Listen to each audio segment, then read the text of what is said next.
Typickými slávnostiami pred príchodom jesene sú u nás hody, spojené s výročím vysvetenia chrámu.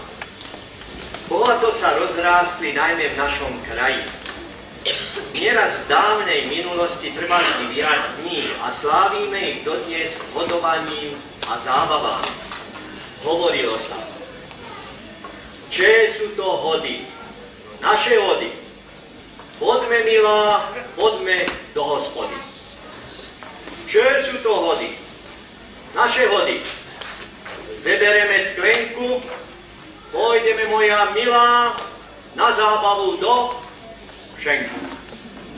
Muzikanti sa schádzali z okolia a vyhrávali po domoch za odmenu. Domáci si hudbu vypočuli, ale niekedy si aj zatancovali. Už sedliacká pranostika z roku 1710 dáva na vedomie, že na hody sa jedia husy, pije víno. Koniec hospodárskeho roku podmienil zakončenie pracovnej sezóny paholkov a služiek a ich zjednávanie sa u iných pánov. I obecní zriadenci sa vyplácajú okolo tohto dátumu, teda okolo hodov. Zaužívané bolo i stínanie kohúta, z ktorého bola silná a dobrá polievka. Nuž a jeseň je typická nielen s príchodom nepríjemného počasia, ale aj rekrútským obdobím. Na jeseň mládenci zdraví a mocní rukovali na vojnu, na odvody chodili na rebrinách, ktorý bol vyzdobený halúskami a dievčence vyzdobili voz aj papierovými stužkami. Brávali so sebou aj harmoniku, alebo aj celú bandu. Väčšinou to bola cigánska muzika. Keď sa vrátili z odvodu, tak sa tancovalo. Rekrúty mávali na chlopách kabáta veľké savačáky z bielo-modro-červenej stuhy. A samozrejme niekedy rekrúty chodili na asenfírku aj s richtárov.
tak ako boli veselé chvíle v živote, tak s jeseňou a zimou prichádzali aj pochmúrne a smutné chvíle života.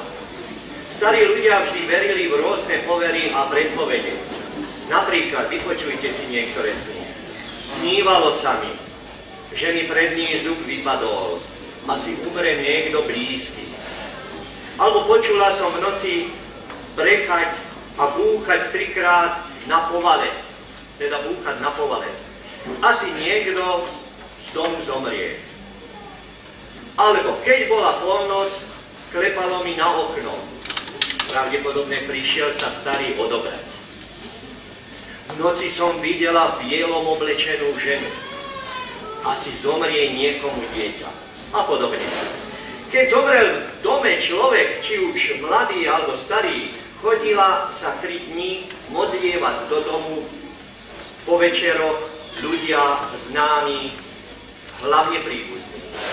Domáci nikdy nemali ostať sami.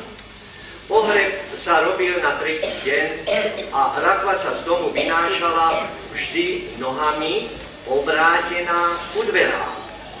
Od mŕtvého sa odoberala vždy prvá rodina a to tak, že sa mŕtvý pokropil svetenou vodou so zeleným krušmánom alebo rozmarínom. Po úmrtí slobodného mladého chlapca bolo zvykom a ešte aj stále je, že rovesníčka zosnulého, prípadne dievča, o ktoré mal chlapec záujem, sa oblieklo do odev nevesty a na bielom vankúši nieslo zlomenú sviečku a zelený venček rozmarínu a jablčko.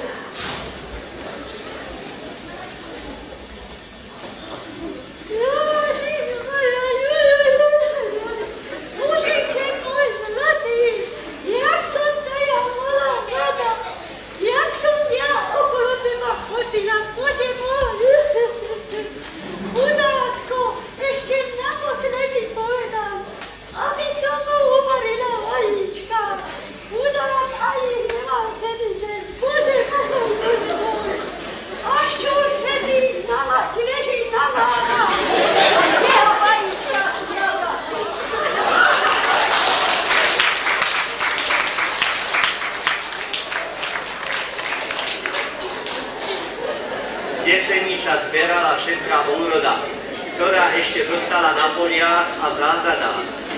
Najväčšia zábava bola pri šúpaní kukurice.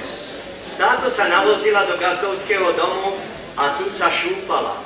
Spievali sa pritom piesne a rozprávali sa rôzne historky.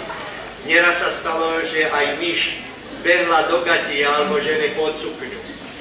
Kukurica sa sušila pod úkolom a vešala sa na zimu na povalu, samozrejme na hrady.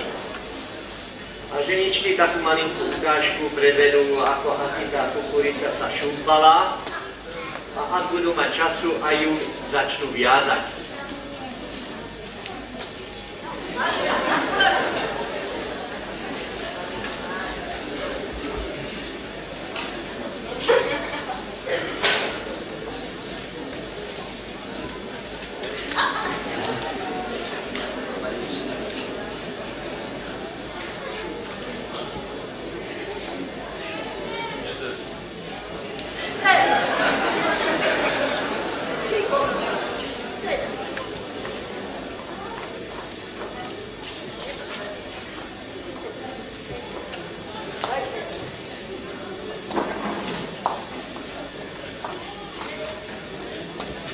A ja zatiaľ vám poviem ďalšie zaujímavosti, že súčasťou jesenného a prichádzajúceho zimného obdobia bolo schádzanie sa žien po domoch na driapačkách, peria a priatkách. Aj tu si ženy zaspievali a rozprávali si rôzne strašidelné príbehy. Dievky a mládenci v tomto období očakávali poslednú zábavu v roku pred adventom. Bola to katarínska zábava a hovorilo sa, že Katarína zavezovala huslistom husle. Veľmi vďačné hlavne pre deti boli zimné zvyky, ako napríklad chodenie Mikuláša po dedine. Mikulášsky zvyk sa udržal ešte dodnes a darčeky sa rozdávali deťom ešte aj do topánok, ktoré si deti nachystali večer do okna.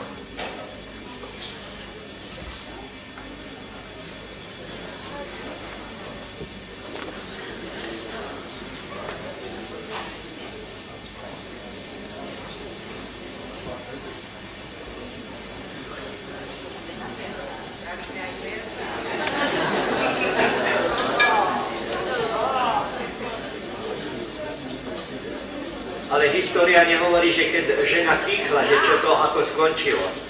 Pri perí, keď drápali perie, ako to skončilo, keď kýchla. Skúsite kýchnúť, bola ktorá?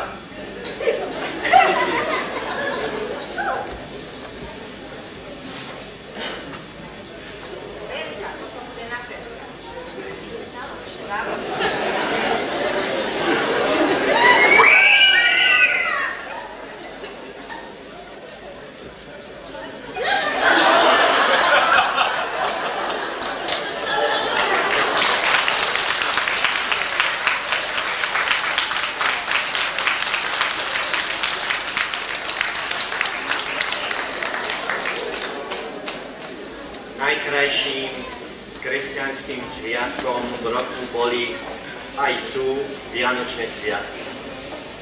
Štedrý večer mala sprevádzať štedrosť, hojnosť a dostatok všetkého na stole, aby bolo hojnosti a bohatej úrody aj v budúcom roku.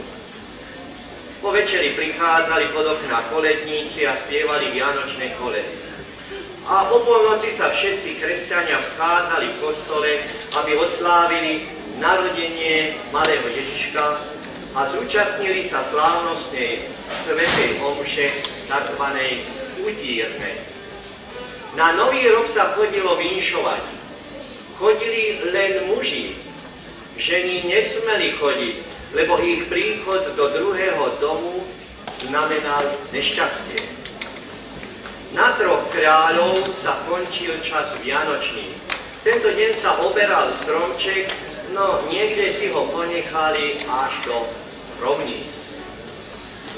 No a pravda, hlavne mladí ľudia sa nemohli dočkať obdobia mašťangov. Bolo to totiž najveselšie obdobie v celom roku. Konali sa zábavy, svadby, robili sa zabíjačky, polovačky. Znovu sa schádzali driapačky i chýrne vyšívačky.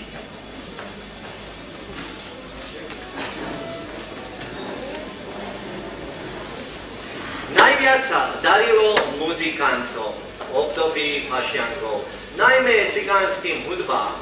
Cigáni vtipne povýšili fašianky na veľké sviatky, keď hovorili: Vidíte, toto sú svátky, keď sa chodí ze šenku do šenku a ne Vánoce, keď sa chodí z kostola do kostola.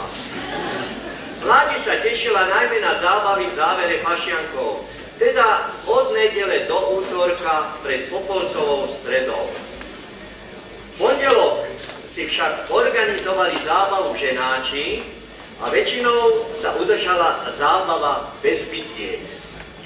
Útorok fašianky vrcholili a tie si organizovali mládenci.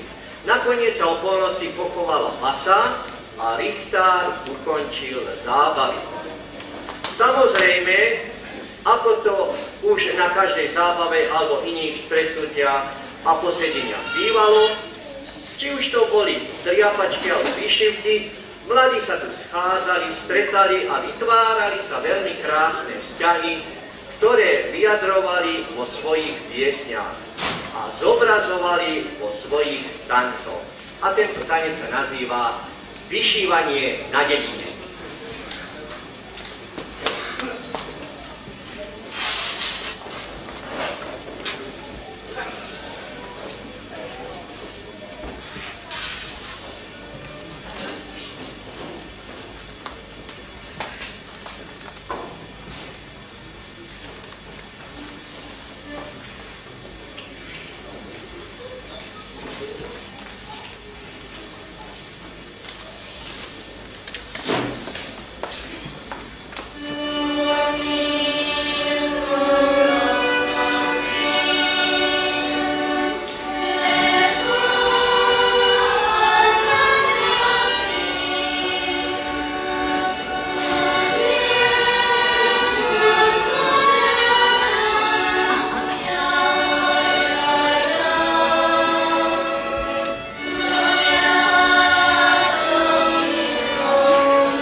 Všetci sme sa tu zišli, aby sme tento 700-ročný sviatok oslávili.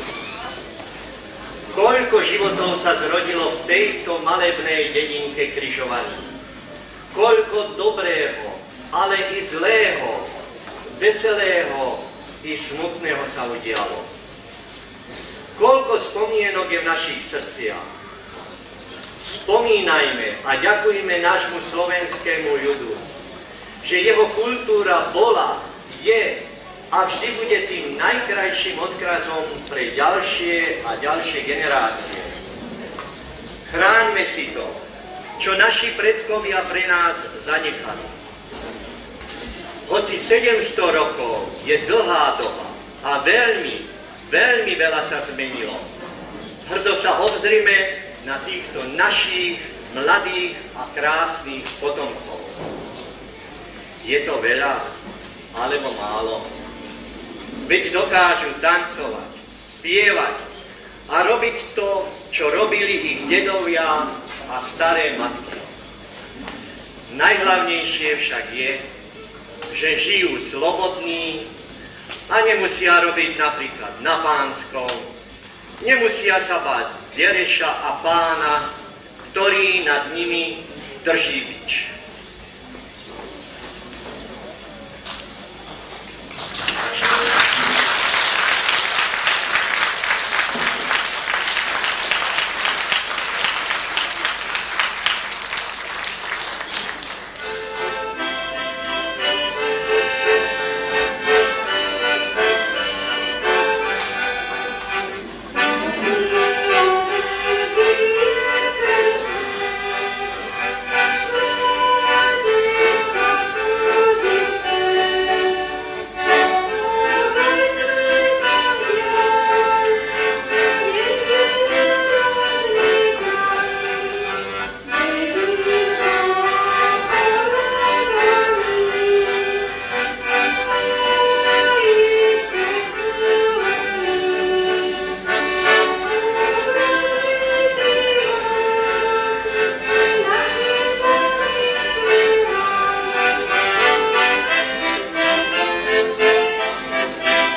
dnešný program končí.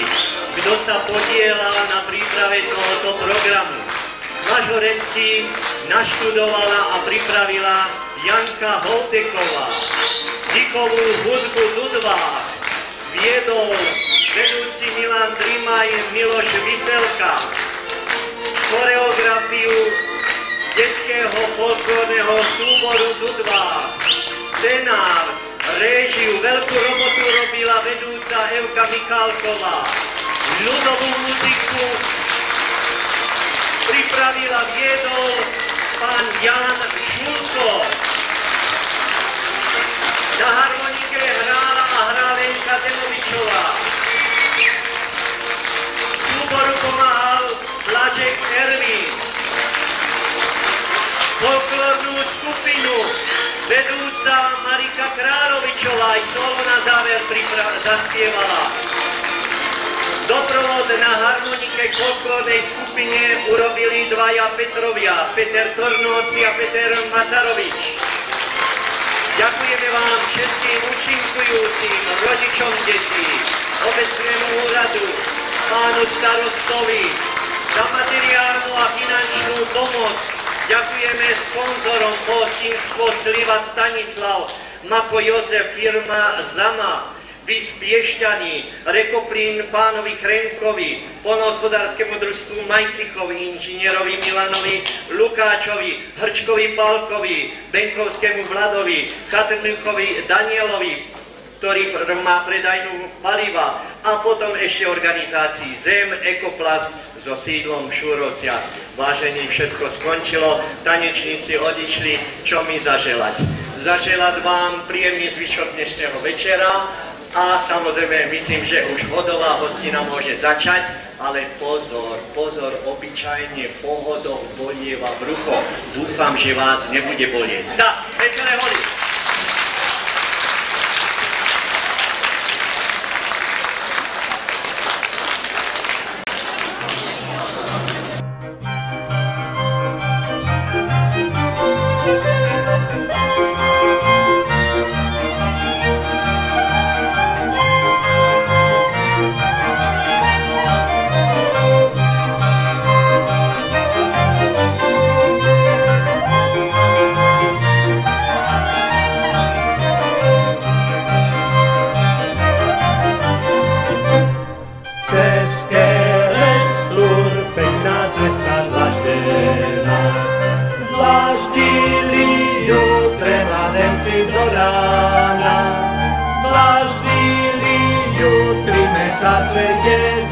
Jeden den, už ja mácej v kerestúre nebudem.